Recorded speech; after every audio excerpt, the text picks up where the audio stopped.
On the heels of a 10% pay cut for all DPS employees, the purchase of a pricey SUV is prompting a lot of questions tonight. And now the head of the Detroit Federation of Teachers is calling on Roy Roberts to practice what he preaches.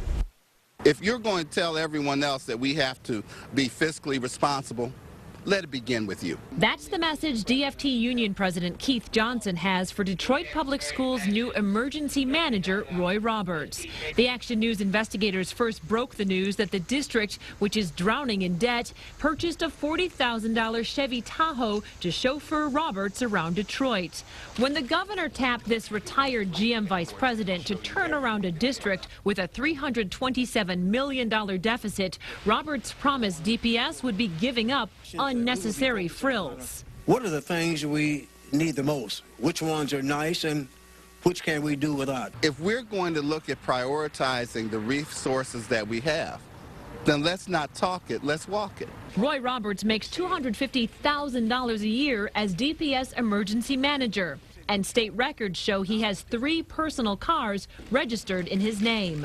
A district spokeswoman tells Action News that the decision to purchase the new Tahoe was made by DPS police because of safety concerns. Roberts' predecessor, Robert Bobb, racked up 110,000 miles on a Dodge Durango, which district officials say needs extensive maintenance. My last car had 230,000 miles on it. You do what you have to do. We checked with other big school districts around the country to see how their top administrators got around. In the larger Houston, Memphis, and Columbus districts, superintendents use their own vehicles, opting instead to receive a monthly stipend. Those stipends average about $600 a month.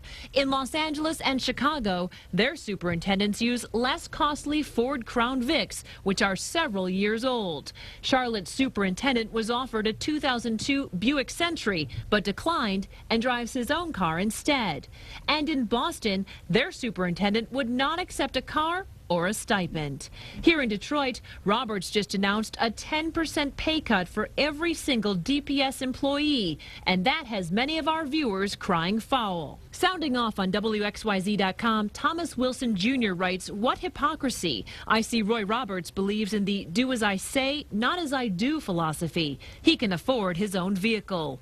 Lawrence Lee chimed in saying the right thing to do would have been to turn down the vehicle and the driver. If there's one classroom that doesn't have a set of books, we can look at that $40,000 and say, how many sets of books would that have bought?